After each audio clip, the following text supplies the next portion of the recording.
Oh, Ian's holding the scissor. I don't know what mad at me. He's going to drive that into my temple. Welcome to the completely unnecessary podcast for the last one of winter this year, Tuesday, March 16th. Yeah, it is, huh? 2021.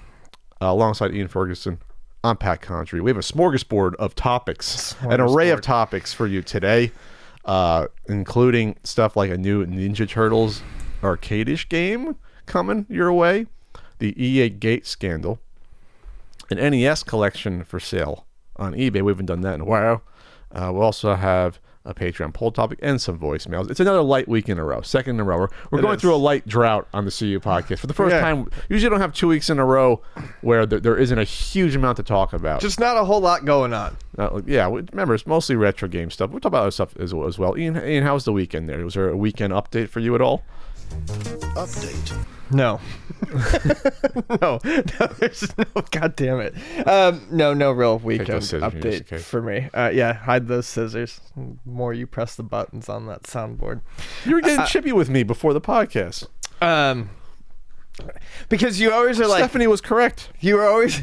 No, this is why. Because Pat has like 3 false starts before the full start on the podcast. All right, ready to go? All right, 5 minutes. All right, you ready? All right, let's look up the word smorgasbord. All right, ready to go? Yes, I'm ready. Just hit the button. We're doing this. I'm ready to go. Well, you should know by now. I'm ready to go. It's not a surprise then. I get so ready to go. It's like I'm just waiting to be fired out of the chamber. Like a bullet, ready to go. We're starting earlier than usual. You say that every week, too. This isn't earlier than usual. 10:41 we started this shindig. Shindig. We also looked up shindig because Pat and I are both upset that shindig apparently has nothing to do with clams. No, it's just shindy. It's an old English word back to Ian's past. I feel like it should be a clam party. Yeah, because you go and dig for clams. Hot clam party at the old shindig. You lift up your little your little trousers and you get your shins in there in the mud. You dig with your shins. That's how you do that, right? It makes perfect sense to me. That's how you do that.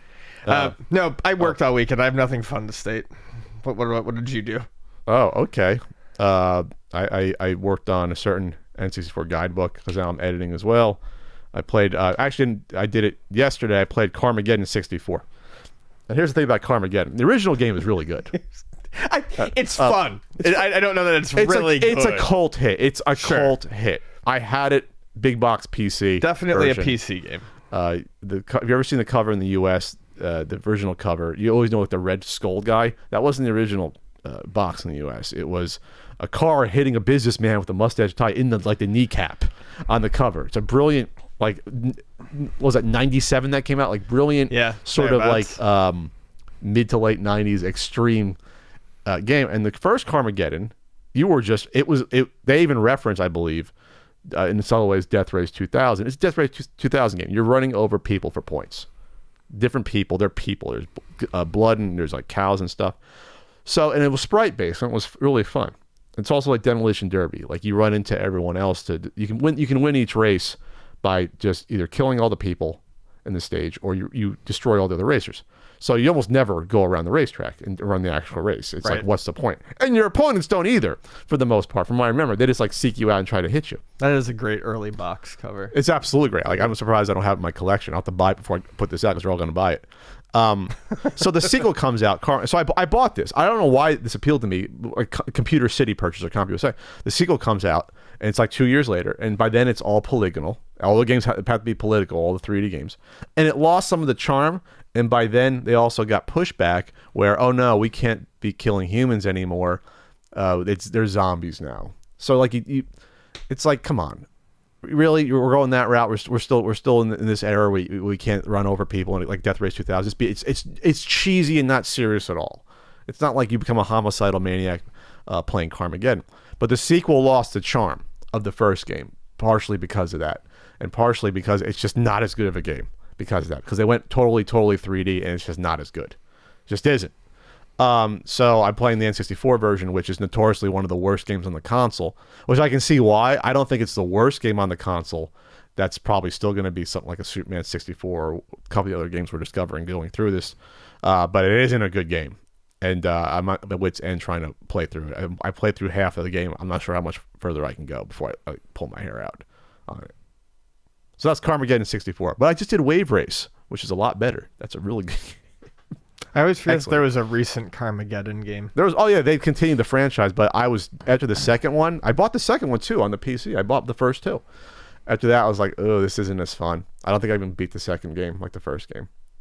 Did you know the plot of Armageddon 2 is actually like climate change? That's why that's happened. No, I had no idea. They're very progressive. They're like, oh yeah, in the future there was an event and humans have to stay inside. If you go outside, it created zombies from like the toxic radiation. Oh, so that's why they had the race, so you can kill all these zombies. So I was like, oh, there's like a climate change message. That's interesting.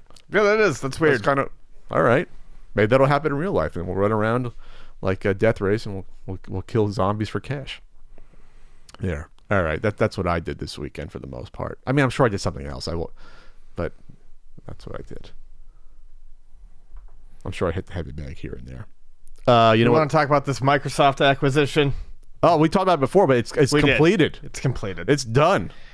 So, what this means is 20 Bethesda games will be available on Xbox Game Pass Friday. Last Friday. Yeah, so they're already up there, including stuff like Fallout New Vegas, Fallout 4, Elder Scrolls Online, Evil Within, Wolfenstein, Old Blood, Morrowind, Oblivion, etc. A bunch of like 5 Dooms. 4 or 5, yeah. Prey, Rage 2, a lot of good stuff. I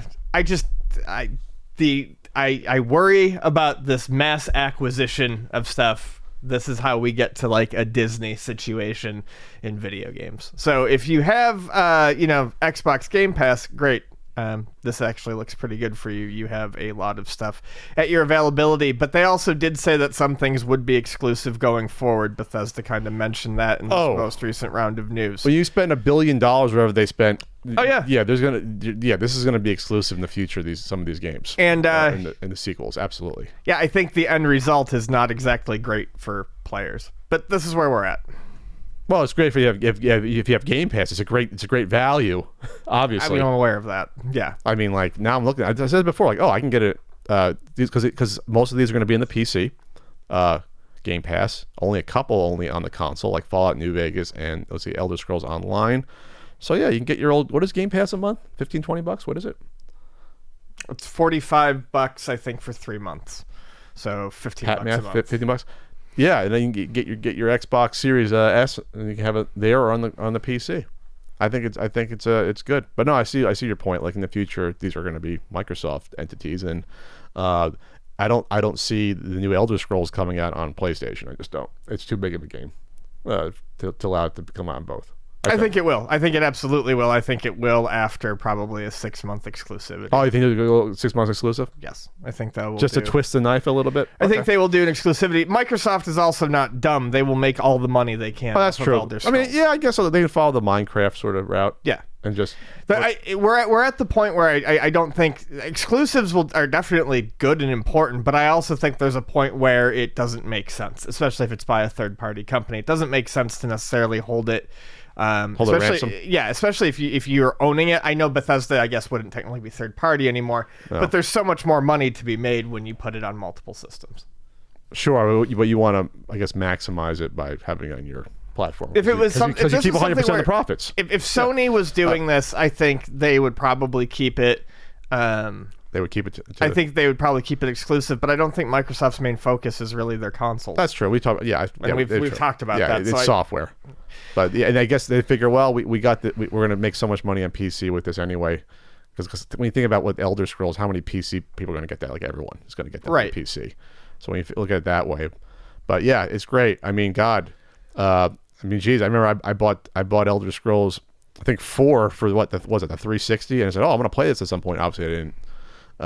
But no, Skyrim is obviously still played, and people do mods for it, whatever else, and that's already like 9 years old. How old is Skyrim at this point?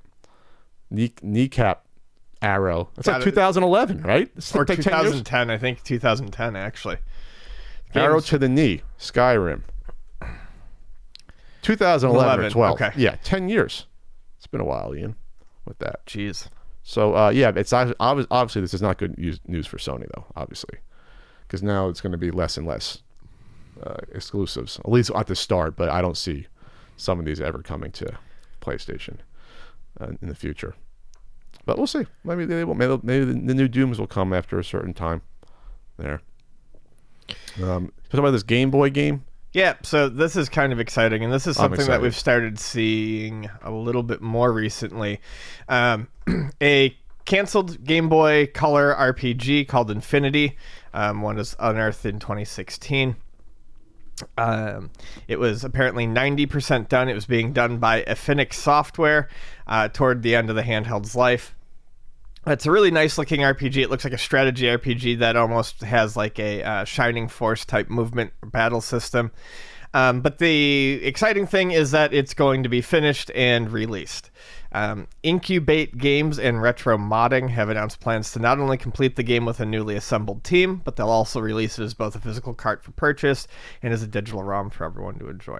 So this is an instance of an old game being found. It's going to be finished by a new team, but just recently there was a PlayStation dungeon crawler that was being made with like one of the home PlayStation dev kits when the PlayStation was around, and the original devs came back to it like 20 years later and finished it up and released it.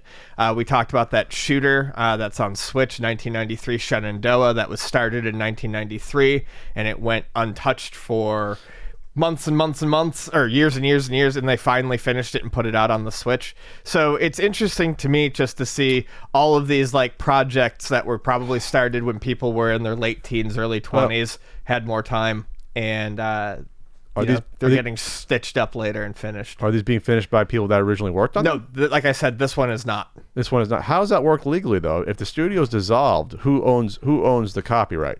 Well, I'm sure they probably figured that out. That's why I always like about this stuff. Like someone owns it. I guess if it's legally dissolved, though, like who copyright never gets dissolved. That always exists.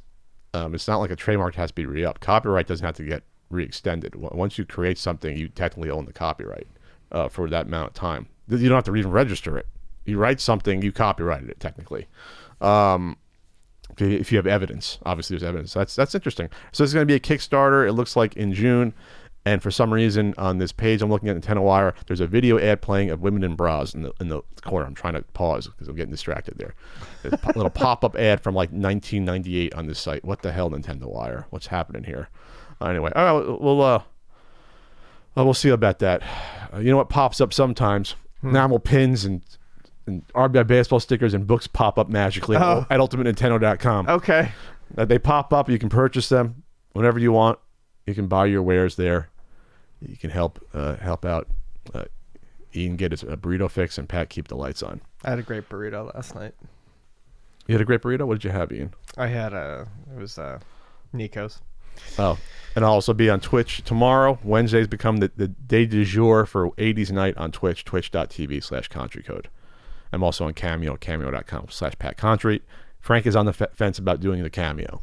He's like, he was one of those things about Frank. He's like, yeah, I'm going to do that. Then once I said, you want to sign up? He's like, nah, I don't know. So then I showed it, and he was kind of into it. I showed, this is a video, Frank. You use your phone, you send a video. They're not. He felt like he was interacting with people directly. They're not interacting with you directly. They send you a thing to do. You record the message and you send it. So, you guys out there, leave the comments on YouTube if you guys want to see Frank on Cameo. I think. If you want to see Ian on Cameo. Ian's thinking about it. Oh, think about it. Do the referral code. Like I can help Pat out a bit. All right. There's a Guinness Book of World Records, which is a weird thing where you basically pay for like a plaque. Right? Is that basically what it is? Yeah. That's their business model. And then you maybe buy a book saying, "Hey, I'm in it."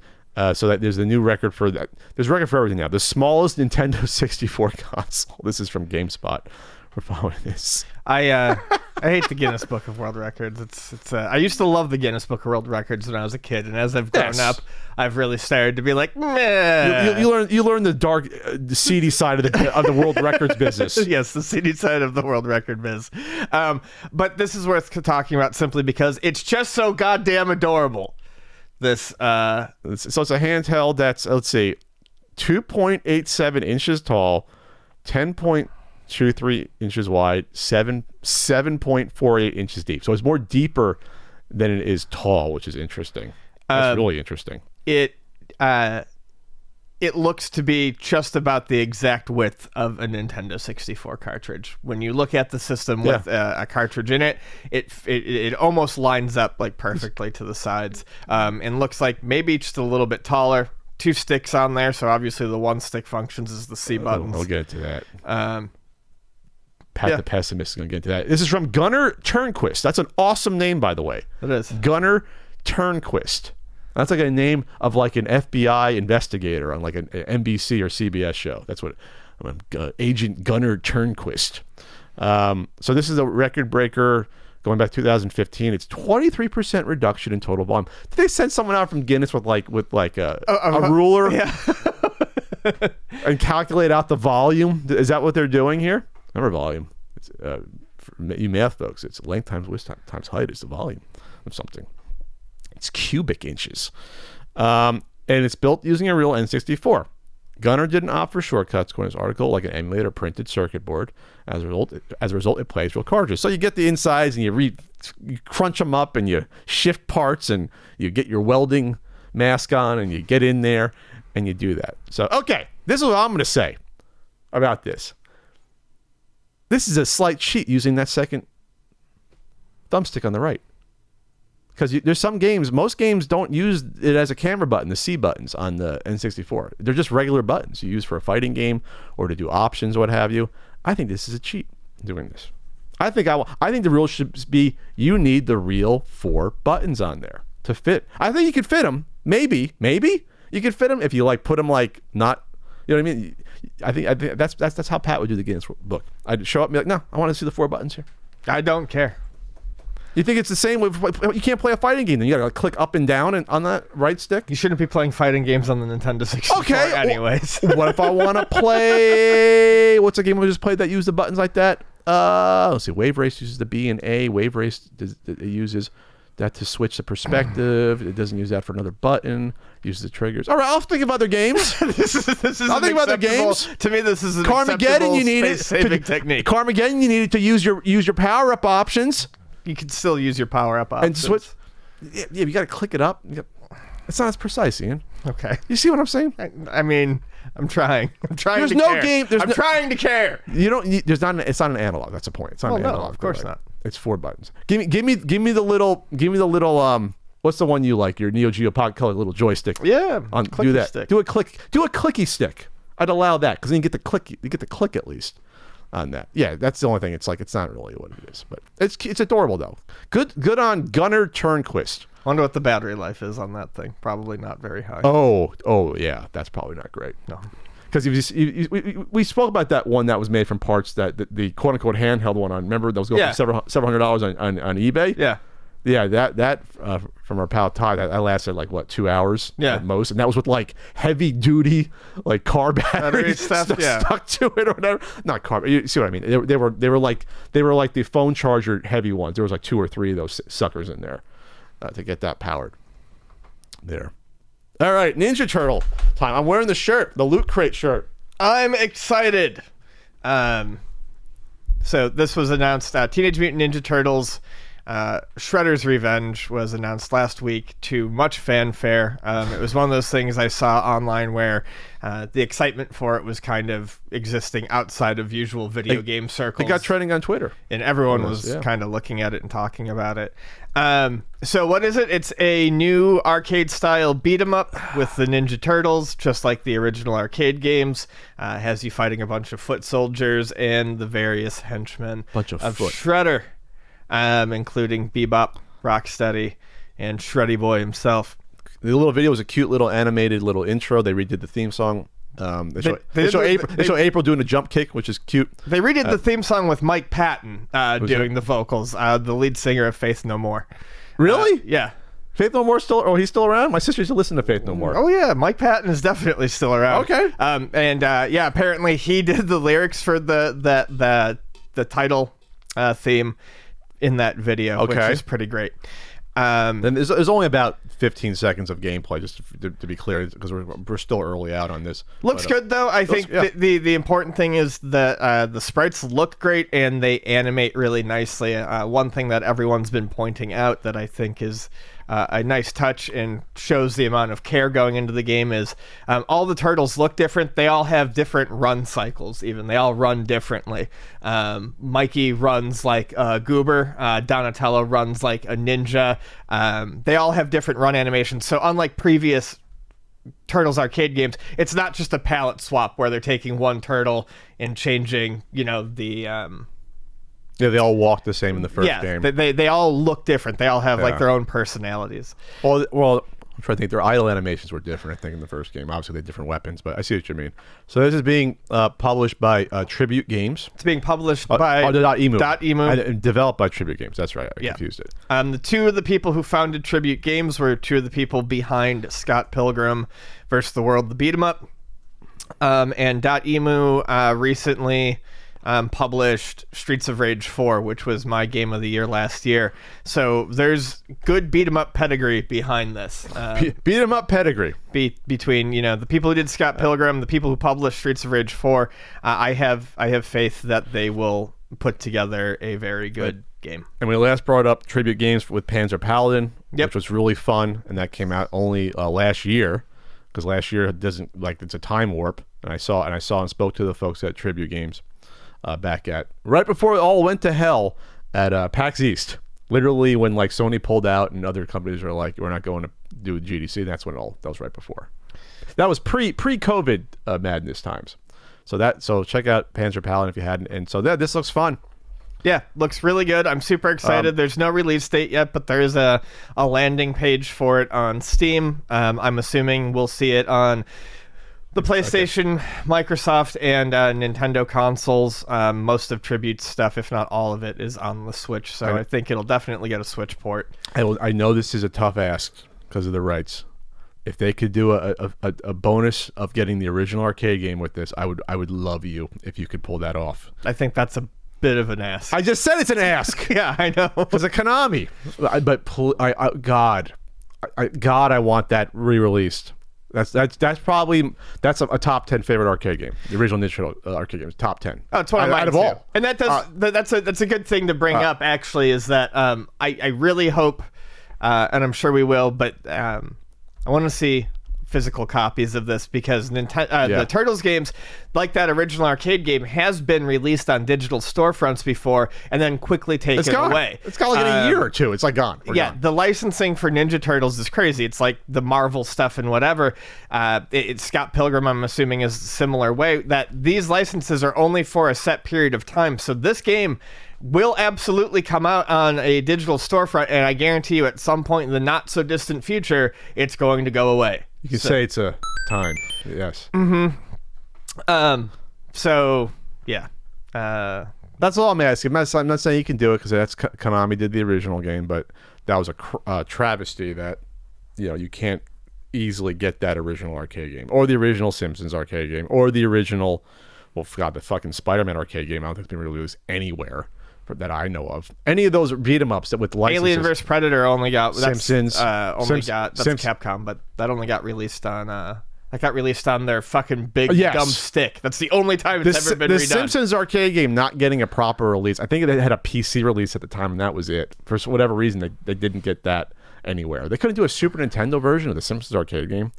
Like that would have sold. You know what they would have sold to that? That would have been a top 10 Super Nintendo game if they pulled that off. Oh, sure. I mean, they did Turtles in Time, so it was possible to do that. It's funny. That's one of those video games that people have absolutely convinced themselves into believing was released for home console. Oh, really? That's one? I get a lot of people who come effect? in. Yeah, I get a lot of people because you figure it was a huge game. Like it would have been released. You would assume that all those other beat 'em ups got ports. That one would too, especially because it was such a big license. But I have a lot of people who come into the store and they want the Simpsons game for the Super Nintendo, and I have to explain but you don't want Bart's Nightmare. No. Or you don't want what was it? Was there 2 on Super Nintendo or just the one? There was 2, right? There was No, whenever it comes time for them to explain, I'm like, Simpsons game. They're like, yeah, like the arcade game. I'm like, that was not, and they're always like, no, it totally was. And no one's ever been a huge asshole about it, but there are definitely people who are just convinced that they had it, they owned it. No. I'm like, you never did. And I guarantee they didn't have the PC one because I've never seen the PC one in person, but I think there's a PC one that's out there that they made. Because the PC could have pulled it off. The PC pulled off had the technology to do the arcade games. Sure. That's the thing, but they weren't released on that because it wasn't known as that. It was more for adults still in the early 90s. So you didn't get that stuff. But Pat had his Mortal Kombat playing it with a PC speaker. That was fun. Right before we got the sound card, I used to play Mortal Kombat, which was it was a perfect arcade port though, which I assume because I couldn't hear the audio because I had a PC speaker for the Sound Blaster. Imagine hearing when you send out scorpions to somewhere. Yeah, it was really weird. It was really weird, like chirping when you punched and kicked and see blood fly. Like I said, the graphics were perfect, but the audio was obviously not there without that. So, all right, so that's gonna be a fun one. And real quick, I have to make an apology to everyone. A couple weeks ago, we were talking about I think the Amico delay, the Intellivision Amico, the proposed console, which I think now there was a video of them putting together dev units about a year or more behind schedule to come out in October of last year. I mentioned the Amico subreddit not being, I think my words were, not a circle jerk like Atari Age. And not 2 weeks later, the Amico subreddit is now been taken over officially by the Intellivision and the minions there. So what was before a robust, hearty conversation destination, where it wasn't, censored people asking, questions that they had the right to ask, is now totally censored, and now it's just it's a marketing arm of Intellivision, unfortunately. So that's on me, because before I mentioned that, I don't think attention was being paid to that at all. So there you go. So that's the bad news. The good news is that having a subreddit like that no one cares about isn't going to do anything for your company. It's not going to get the word out or have people know about your product. And I will say this though: there's going to be that point in time where you're not going to be able to control your narrative anymore, and that's when people actually get this console for themselves, and when entertainment and gaming journalists and reputable sites get a hold of it. You're going to be in for a world of fun if you think you can control what people think and say about your product then. If it comes out, if they get it in people's hands. Ian stays silent. I just don't get. I'm so fucking tired of dealing with the Amico shit is exhausting. But if you say that though, that's what they want you to think, so you don't talk about the shady shit that goes on. Yeah, I mean, but I think at this point we're all aware of the shady shit. Okay, it's dumb. It's dumb. They want you to feel like that. They're idiots. They want you to say, "Hey, you support a racist website," which is like ridiculous, and, and be tweeted at me because it mentions Italian Americans or something. It's like, what? What the fuck are you talking about? I just want to fast forward to October. You just want to get to the main event? Main event, yeah. Maybe that's where we end the podcast, when the Amico comes out. That's it. When it eventually comes out. So is it like the Marvel Cinematic Universe, like that? That's it. That's the end game. That's the big payoff. That's the end game. That'll be 8.5 years. And hey, maybe that's the incentive. You get that. If you hate us that much, get that Amico out, and then we end the podcast if you can. But you put it out too early and it fails, you lose all your investors several $1 million. Or you keep delaying it to make sure it makes money, but we talk about it until it comes out. Ooh, that's a nice little catch-22. I got to read catch-22 still. Several million. More than several million. Oh boy. Million. Oh, people are going to be coming after you. Ooh, it's going to be fun. I don't think I've read Catch-22 either. No. Was that Vonnegut, right? Got to read that. No, I've read a lot of Vonnegut. Catch-22 I don't think is Vonnegut. Catch-22 wasn't Vonnegut? I'm looking right now. You could be right, but I don't think so. No, Joseph Heller. That's it. Okay. Yeah. I don't know what else Heller's done. Satirical war novel by American author Joseph Heller. He began writing in 1953. Novel was first published in 1961. Wow, 8 years. Well, it's a classic. I mean, we know the name Catch-22. Catch-22, Ian, is a term where basically, you can't win either way. You're damned if you do. You're damned do, damned if you don't. Double Jeopardy. Well, Double Jeopardy, you win on the game show. Well, I'm just talking about the real term Double Jeopardy. Oh, you mean the law term? You can't try someone twice for the same crime if they're acquitted? Is there another term? I thought it was another term. Or just go. This is like before the podcast. Now Ian's doing what I do. Just look up terms. Because double jeopardy means it doesn't mean you can't win. Double jeopardy just means it's double trouble. It's like a double. It's like a double dog dare. Yeah. Double jeopardy, right? Yeah. It's like you're right. All right. Well, that's it for our intro. Hey, good intro. They're not all great. I thought that one was wonderful.